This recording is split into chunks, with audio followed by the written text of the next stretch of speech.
Hello， 大家好，我是米润达，一名生活在马来西亚的中国姑娘。那上一期我有讲到马来西亚人和马来人是同一个概念吗？如果你们想了解的话，欢迎收看我上一期视频。这期我再来给大家讲一讲其他有意思的话题。排华这个问题只要是有同种族共存之处，难免就会有冲突。这个词基本上是带有一个华人本位主义排华，有的时候甚至是反映某种受害者情节，仿佛全世界只有华人被攻击、被针对。其实马来西亚可以讲在政治上确实是对华人不公平，但是这个我觉得不能简单的理解为排华，更严格的来讲是一种马来主权或者是马来至上的一种意识形态导致的种族主义。那这个执政党自从独立以来，就是把国民分为土著和非土著两个部分。土著就是指马来人和原住民，后面这个非土著就是指华人印度人和其他我们上一期讲到的种族等等。这个土著族是受到政府的新经济政策、固打制的政策保护，后者就是没有这些政策或者是保护。那同为土著的原住民也并未受到和马来人同等的重视，因此政府的歧视政策是针对所有的非土著，更精确的讲是针对非马来人，而不是说只是华人被歧视，包括印度人，包括土著，其实也是一样的。因为我刚来马来西亚也没有很久，我很想知道有哪些政策或者是法律是偏向于马来人而并非其他种族的。如果你们想讨论的话，可以在下面留言告诉我，也可以来给我科普一下。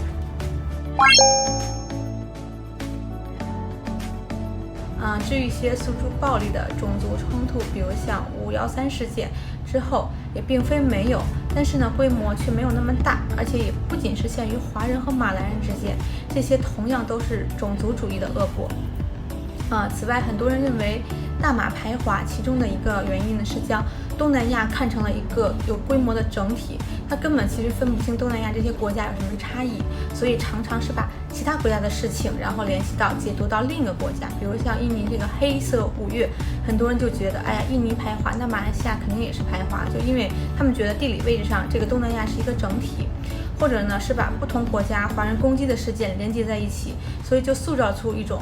东南亚非常排华的一种大叙事的想象。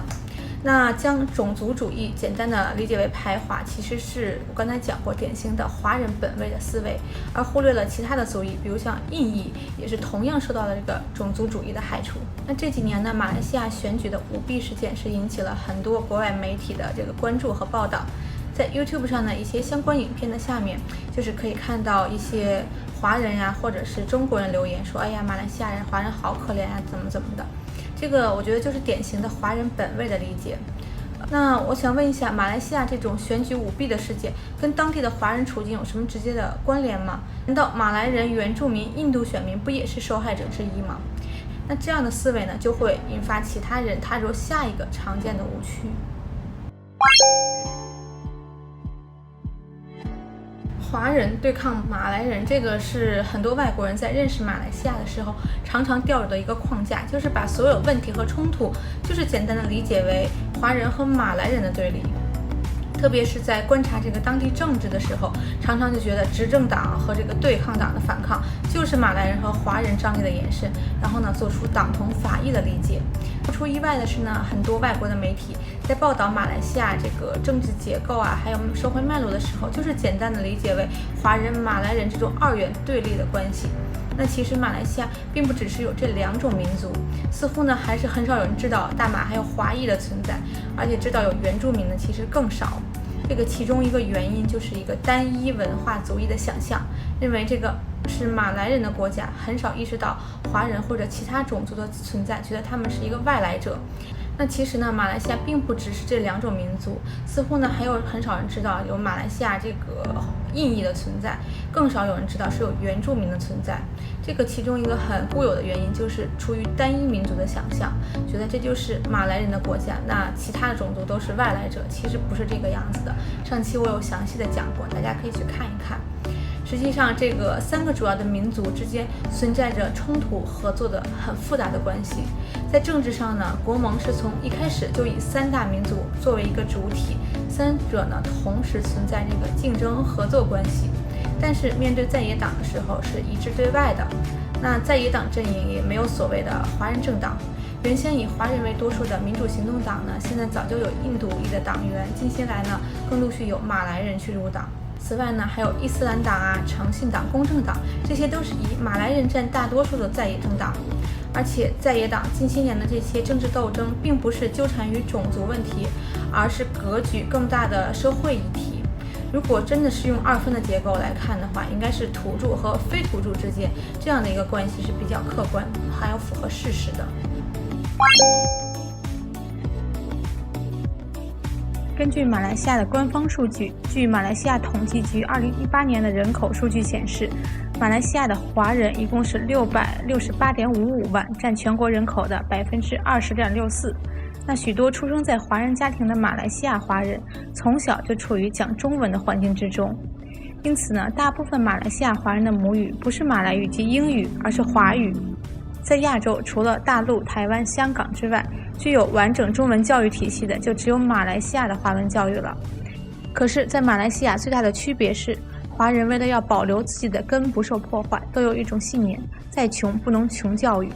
所以在马来西亚，华文读中学是靠所有马来西亚华人出钱出力建成，并把自己的孩子送去上课。那为了让孩子上大学，还设立了本身的考试制度，也就是读中统考。目前这张文凭已经受到世界许多著名大学的认可。那在70和80年代，大家为了守护读中这个文化堡垒，在校的学生和老师们都很自动地到校外为学校募筹经费。社会各阶层的人士，从士农工商到贩夫走卒，甚至妇女们都会不遗余力地参与募捐和建设的活动。目前在世界各地都有很多杰出的读中生。1987年呢，华社为了反对政府派遣不谙华文的教师担任华小行政高职的不合理措施，10月11日在吉隆坡天后宫举行抗议。那马华、民政党、民主行动党和民间团体都参加了。一连3天，有关的华小举行罢课抗议。当地政府派遣不谙华文的行政人员担任华小高职，引发华教人士担心此举会使华小变质。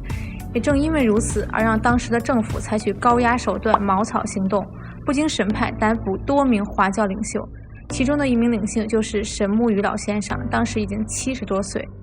华文读中培养出来的学生一般都具有超常人的毅力和耐力。那在学校里呢，经过3语的训练，也就是华语、马来语和英语，而且也要参加政府的会考、读中统考，甚至要到国外参加升学考试。那在华裔学生的心里，一般大家都知道，纵使政府考试再高分，也不能保证被国立大学录取，因为华人不是土著，所以在念书的时候都会开始准备应付考试。而家中的父母和兄弟姐妹都要准备凑足到国外升大学的费用，许多家庭呢，则是以接力的方式升学，就是长子或者长女先读完大学，出来找工作后出钱再帮忙下面的弟妹出国。这是马来西亚一般华人家庭让孩子到海外升学的方式。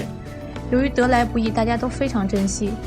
从中培养了互让互助、自力更生的毅力和耐力。那除了学校教育，在亚洲华人区，儒家思想的落实也可以在马来西亚华人身上看到。在马来西亚还保有很多的宗亲会馆等等，这些宗亲每年都会自行组团回大陆老家祭祖祭宗，探访亲人。许多农历节日和喜丧礼节也都保存了下来。在一般的华人家中，都还以延续老祖宗的神明供奉，而且在家庭的财产分配也都还是以长幼顺序分配，男女还是有别。马来西亚的华文教育的根要能扎得久远，家里的儒家教育是很重要的。那华文在马来西亚能够很好的被保留至今的背后，其实是一则则很长很感动的故事。等下次有机会，我会再跟大家细细科普一下的。其实呢，马来西亚是一个很不容易理解的国家。那认识这里的多元和歧异，可以帮助我们开阔视野，来打开我们的世界观，而不是一直很无知的去凭自己一己之见去理解。那这个也是我来马来西亚这几年之类的感受，和对一些外国人对马来西亚的误区的一些科普吧。希望呢，这期视频我可以办理一个清道夫的形象，在让大家认识马来西亚的同时，可以避免这些无知的错误。感谢你们收看我的频道，如果喜欢我的视频，记得订阅我、点赞并且分享出去。那我们下期见喽，拜拜。